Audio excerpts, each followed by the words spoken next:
YouTube, what's going on? It's Mesa Sean back at it with some Destiny 2. Alright folks, in this video we're going to cover some more stuff coming out of the Bungie combat stream that happened today, as well as some clarifications from a number of Bungie developers over on Twitter and other social media sources. In my previous video, I covered random rolls, tier 10 weapons, the new mod system explained, how it all works. A link to that will be in the description. Let's get into the video, folks. So let's talk about the time to kill. Now the time to kill is going to get faster. And the way it looks is, well, it looks a little bit more like Destiny 1.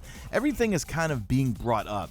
Specifically, the big focus that everyone was talking about was 3-tap hand cannons. Now, this is all going to depend on your armor and your build and how much damage you can actually mitigate.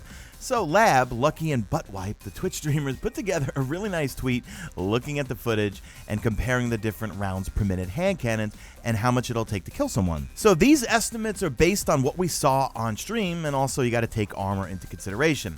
So for the 110 round per minute hand cannons, that's the Agamid type, it's going to take 1 headshot and 2 body shots, depending on the armor. If they're running more armor, could be 2 headshots and maybe 1 body shot. Now for the 140 round per minute hand cannons, like Better Devils, that's going to take 2 headshots and 1 body, but depending on the armor, you might have to get 3 headshots if you want to get that 3-tap. And for the 150 round per minute hand cannons, that's like Dire Promise, really fast firing ones, you're going to need to get 3 headshots if you want that 3-tap. Now, I train in Muay Thai myself, and I hate boxing. Well, no, I don't hate real boxing. I hate boxing in the Crucible. I hate how many melees it takes to kill someone. Well, they're changing that in 2 ways. One, it's going to be 2-hit melees now to kill someone. Second, Striker Titans. Shoulder Charge is now going to be a 1-hit kill. So let me know in the comment section, you Striker Titans, you must be pleased as peach with this one. Now with Forsaken, we are getting 9 new supers, but they also are buffing some of the older ones. Tether for you Night Stalkers, it's going to latch a lot faster now. I'm pleased as peach with this one because a lot of times I'll put my tether down, especially in Mayhem, and that other Guardian will just run right past it and not get tethered. Stormcaller, that's going to deal more damage, and I'm pleased as peach with that one because I Warlock main, and I feel like in PvE, I don't know, Stormtrance it just doesn't have that much damage. Now Golden Gun is going to get 2 extra seconds for roaming around.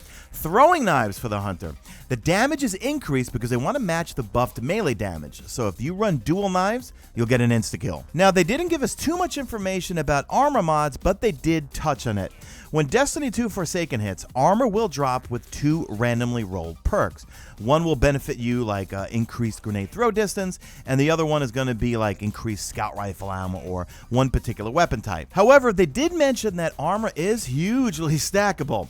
An example they gave is that if you stack 5 grenade mods, your grenade cooldown is going to be faster than it ever was within Destiny 1. Another example was a new supercharging mod that is going to boost the speed for your super coming back. One non-cooldown mod was faster cornering while sprinting for greater mobility. So we don't know too much about mods just yet, but those examples look pretty good on paper. I can't wait to see what they actually roll them out with. Now, Luke Smith also tweeted out a thread of 4 different tweets covering some stuff that might have not been in the stream. Now, one of the things he talks about is Masterwork cores. Yes, everything is going to require a lot more Masterwork cores.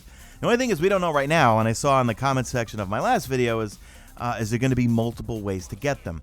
I am hoping so. I'm hoping they do something where if you do a specific bounty, quest, some sort of activity, you can earn some more Masterwork cores.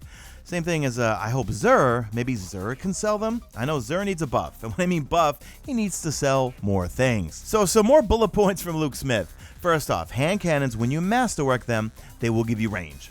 Rangefinder is going to return and also can roll on hand cannons.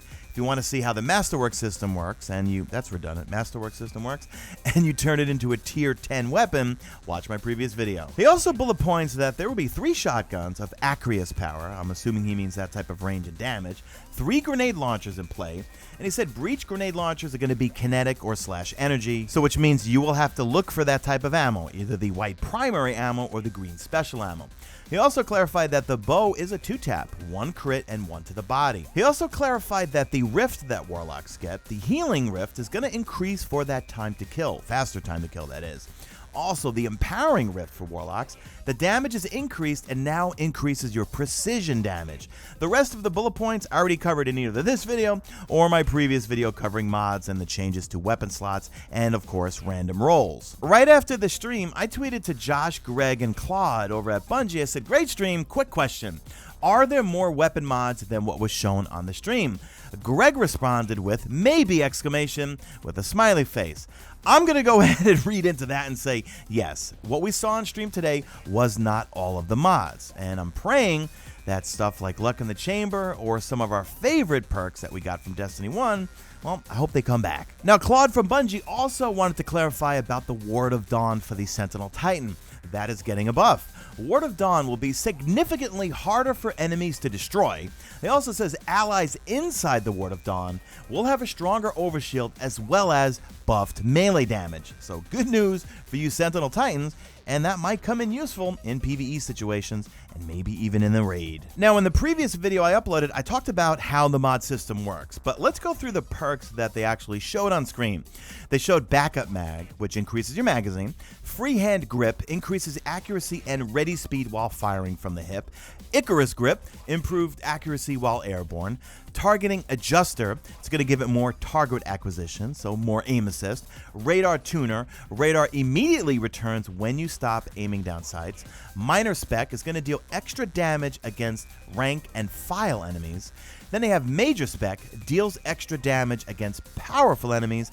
Counterbalance Stock reduces recoil deviation for the weapon, and Boss Spec deals extra damage against bosses and vehicles. Now, real important, guys, on August 28th, they will be locking the elements on all of our weapons. So if you have something that you like, let's bring up Positive Outlook. Let's say you really like that weapon, that's your favorite one.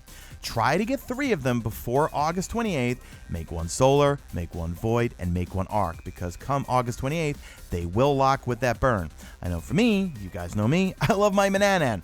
I'm going to try to get 3 of them by cashing in my, not all of them, but I have like 7,000 weapon parts, but I would like to get a Mananan in all of the 3 elements, Arc, Void, and Solar. So real good PSA, guys, at the end. Make sure you find the weapon that you really like that has a burn. Try to get 3 flavors if you can. So that's going to do it for this video, guys. I want to give a shout out to the OG Mesa Army folks here. I tweeted this out before, but you know, last winter was pretty brutal just in terms of Destiny, this channel, me covering it, being called shill nonstop, and a number of you guys of the Mesa Army, the hashtag made it to the end crowd, you guys stuck with me. You guys had faith, and I knew everything was going to come full circle. I kept saying like a broken record, D1 was a really good game, D2 was a better base game, and that they're going to do the same thing they did to Destiny 1. Destiny 1 was kind of a train wreck for year 1, and the Taken King changed everything.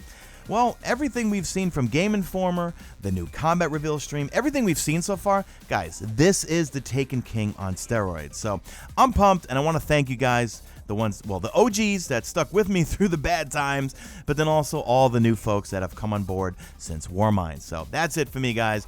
Babble mode is engaged. Please drop a like in this video if you found it enjoyable. Leave me a hashtag made it to the end if you did make it to the end. And do me a favor, drop a like in this video only if you see fit. Follow me on the Twitter at MesaSean. Check out my stream, usually and always on YouTube, and that is it. I am out of here like Vladimir.